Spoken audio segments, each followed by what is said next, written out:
Nisomee katika kitabu cha Mhubiri 4:12.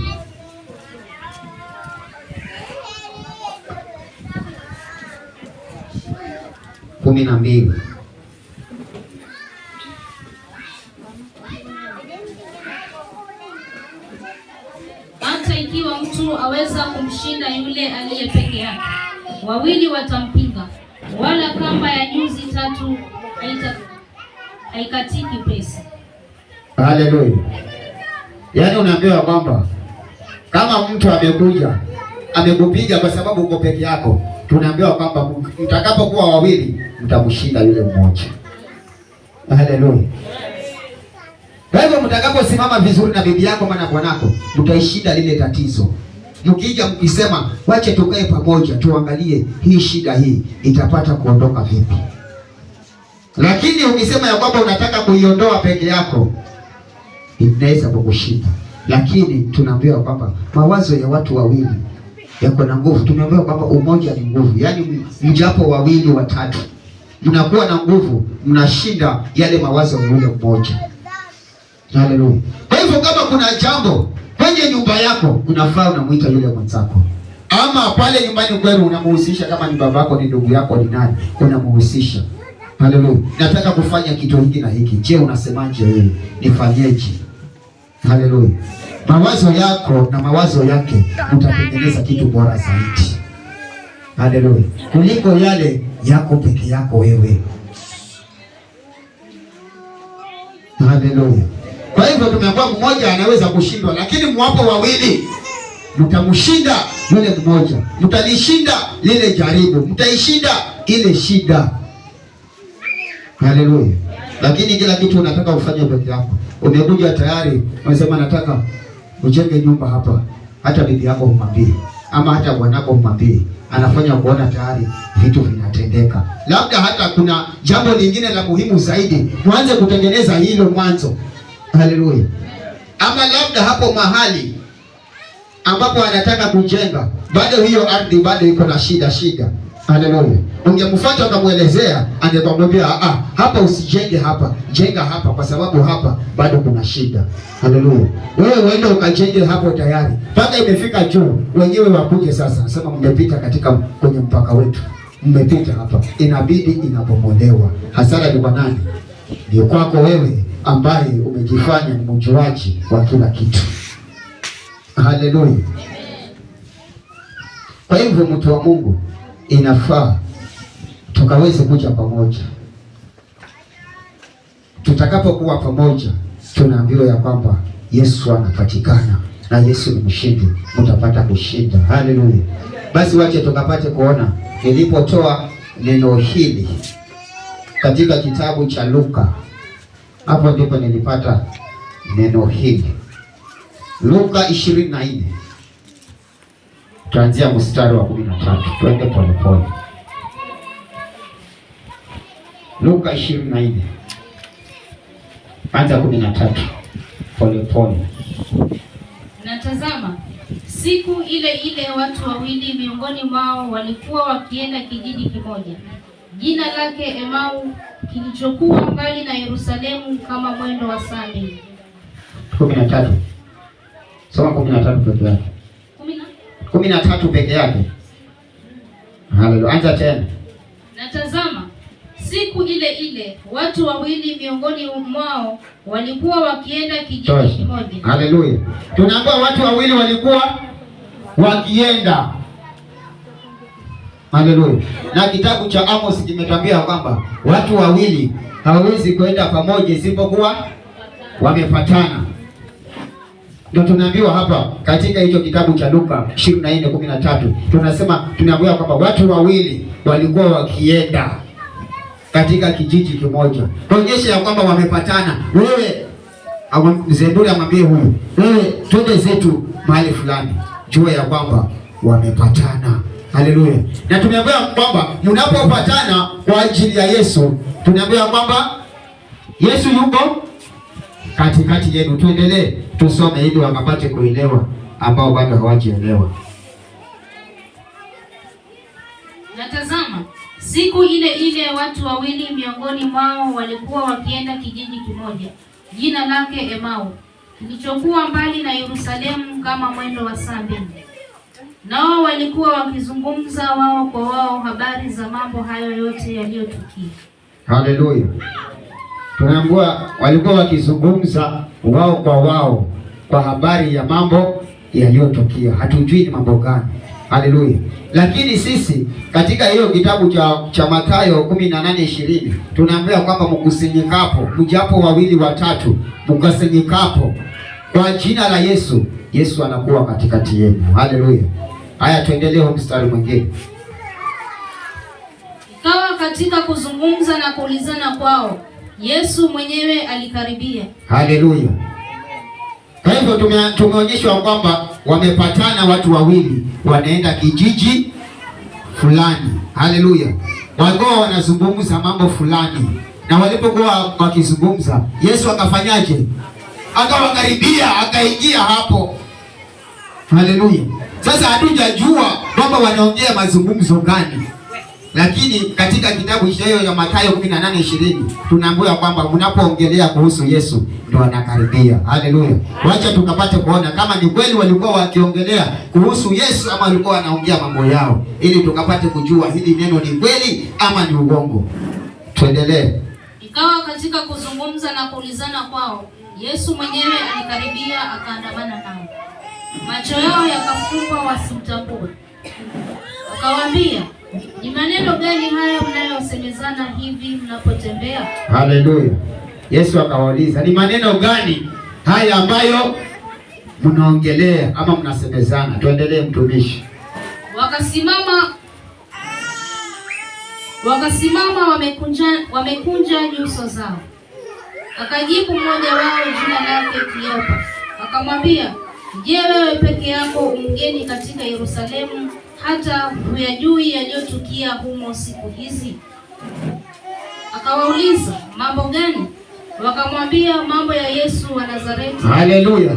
Kwa hivyo tumepata kujua walikuwa wanaongea mambo ya nini? Mambo ya nini? Haya, wewe unapokusanyika na wale wenzako kule nyumbani, huwa mnaongea mambo ya nani? Ya umbea? Atapatikana kweli Yesu hapo? Hakuna. Mjue ya kwamba Yesu hayuko.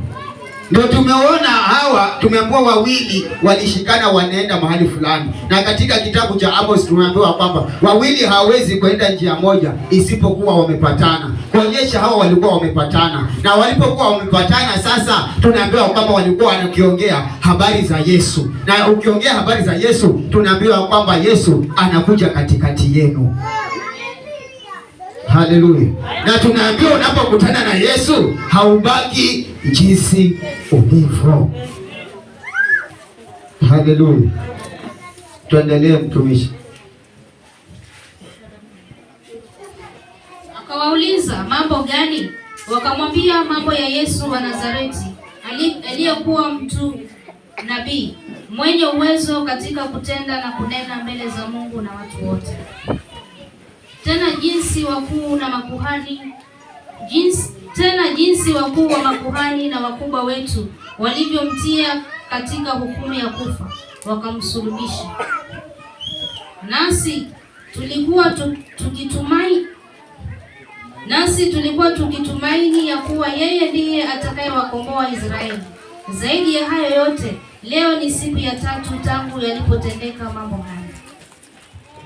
Tena wanawake kadhaa wa kadha wa kwetu walitushitusha walipokwenda kaburini asubuhi na mapema, wasiuone mwili wake. Wakaja wakasema ya kwamba wametokewa na malaika waliosema kwamba yu hai.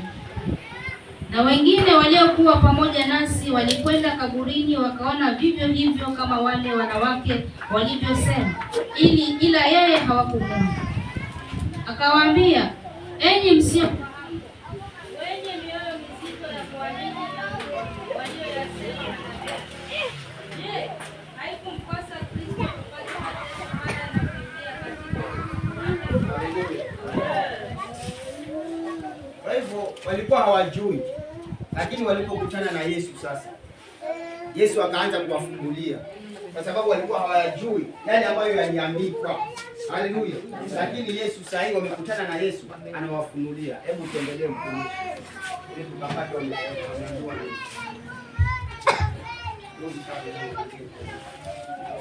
Je, haikumpasa Kristo kupata mateso haya na kuingia katika utukufu wake? Akaanza kutoka Musa na manabii wote, akawaeleza katika maandiko yote mambo yaliyomhusu yeye mwenyewe. Wakakikaribia kile kijiji walichokuwa wakienda, naye alifanya kama anataka kuendelea mbele. Wakamshawishi wakisema, kaa pamoja nasi, kwa kuwa kumekuchwa na mchana unakwisha. Akaingia ndani kukaa nao. Ikawa alipokuwa ameketi nao chakulani, alitwaa mkate, akaubariki, akaumega, akawapa. Yakafumbuliwa macho yao, wakamtambua, kisha akatoweka mbele yao. Haleluya. Tunaambiwa wakafanywaje? Wakafumbuliwa macho yao. Haleluya. Ili wakapata kumjua. Haleluya. Kwa hivyo unapokutana na Yesu, pia wewe utafumbuliwa upate kujua kile ambacho ulikuwa ukijui, utapata kukijua. Hata mambo ambayo yatafanyika kesho, Mungu atakufunulia, utapata kuyajua. Haleluya. Kwa sababu imeandikwa hiyo katika kitabu cha Amos 3:7 ya kwamba Mungu anasema ya kwamba sitafanya jambo lolote bila kuwahusisha ama bila kuwajulisha watumishi manabii wangu. Haleluya. Kwa hivyo wakapata kufunuliwa kile ambacho walikuwa hawakijui, wakafunuliwa, wakaambiwa kwamba ilimpasa yeye kufa ili mambo fulani yatendeke. Haleluya. Pia wewe unaweza kuwa unapitia kipindi kigumu, lakini hujui, kumbe imekupasa upitie hapo ili uweze kufanikiwa. Haleluya. Lakini kama hujui, sasa unasema ya kwamba nimerogwa, unasema ya kwamba ni hivi na hivi, lakini ni ujue kila kipindi. Haleluya. Ujue majira, ujue ya kwamba saa hii nimetolewa Misri, niko jangwani, ama saa hii nakaribia kufika Kanani. Haleluya. Ukaweze kusimama. Haleluya. Kwa hivyo mtu wa Mungu, hiyo imetuonyesha ya kwamba ni kweli unapokutana na Yesu ama mnapokuja wawili watatu, Yesu anakuja katikati yenu. Haleluya. Ndio tukapata kuona wakati wa mfalme Yehoshafati walipokusanyika pamoja kwa ajili ya kumtafuta Bwana, tunaambiwa Roho wa Mungu akashuka katikati yao na akapata kunena nao juu ya lile jambo ambalo walikuwa wanapitia. Haleluya. Tukaambiwa kwamba hawa watu wawili walikuwa wamepatana, wanaenda sijui kijiji fulani. Yesu akawakaribia, akawa katikati yao, akapata kuwafunulia yale ambayo walikuwa hawayajui. Haleluya. Kwa hivyo mnafaa, mtu wa Mungu, ushikane, muje pamoja. Haleluya. Na yule ambaye uko naye unaishi nyote. Haleluya. Ukitoka hapo ukamsamehe kama mlikuwa mmekosana. Haleluya. Kama ulikuwa na mdharau, ukitoka hapo usimdharau tena. Haleluya. Umuombee ili mje pamoja. Mtakapokuja pamoja, mambo yatatendeka. Mtakapokuja pamoja, mtakaloomba lolote Mungu atalitenda. Wacha tuone katika kitabu cha Mathayo 18:18. Mnapokuja pamoja wawili, Mungu anasemaje?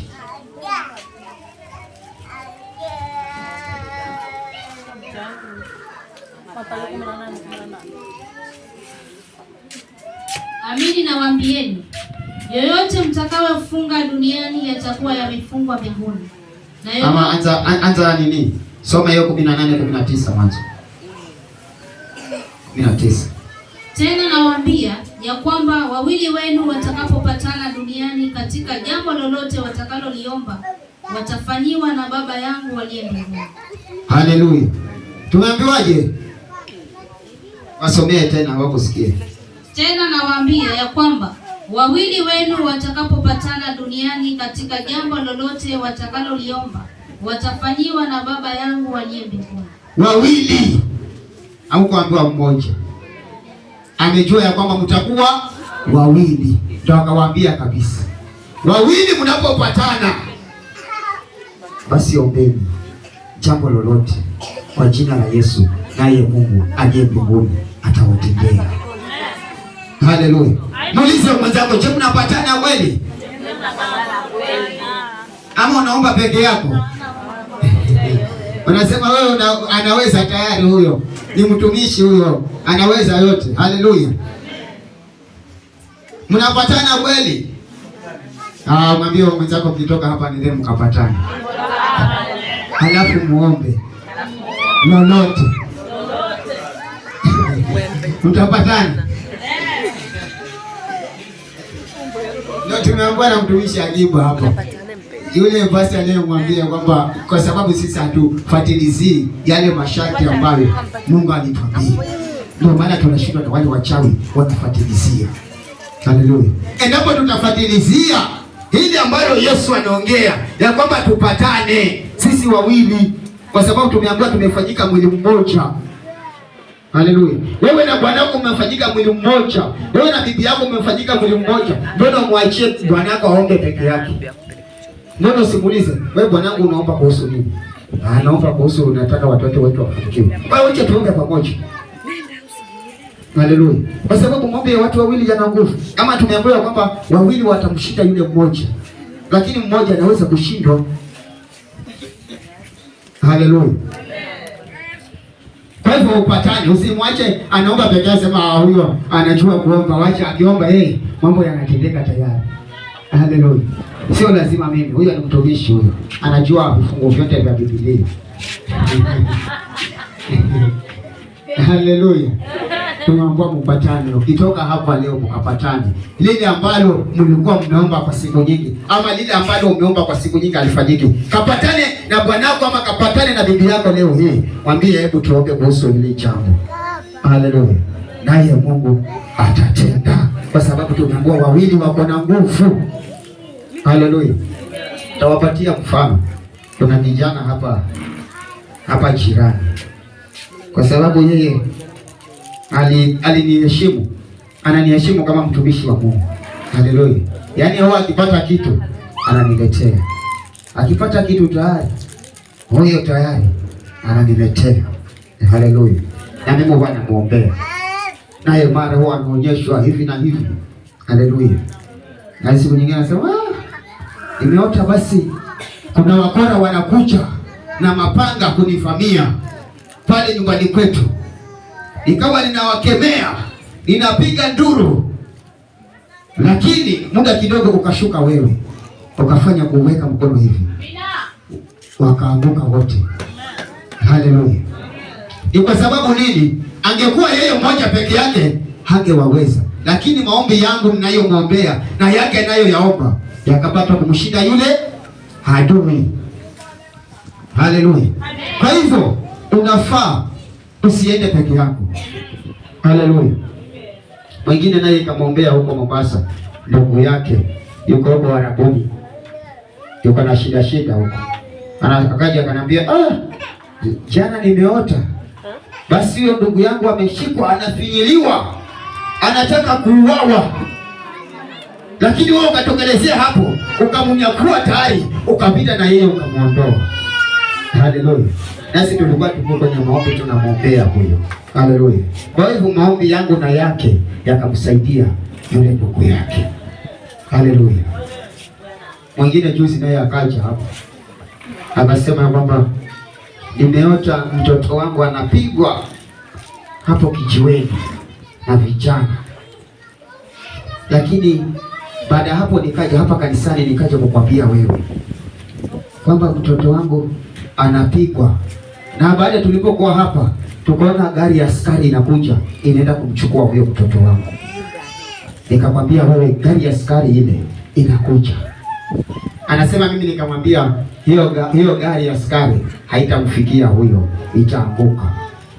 Haleluya. Na anasema ilipokuja ikafika pale, hiyo gari ikaanguka, ikashika moto. Haleluya. Ni kwa sababu ya maombi. Anapoomba nami namuombea. Haleluya. Kwa hivyo inafaa usiende peke yako. Ndio tunaambiwa kwamba uwe na baba yako wa kiroho. Haleluya. Ili mambo yanapozidi, yeye akikuombea, hata kama wewe umelala siku labda hukuomba, lakini yeye anakuombea, anakuwekea hiyo cover. Haleluya. Kwa sababu ukisema peke yako hautaweza, utashindwa. Wakati umelemewa, yeye anasimama kule katika zamu na unapata ulinzi. Haleluya. Kwa hivyo watu wa Mungu, ya kwamba wawili ama umoja una nguvu. Mwambie mwenzako umoja una nguvu.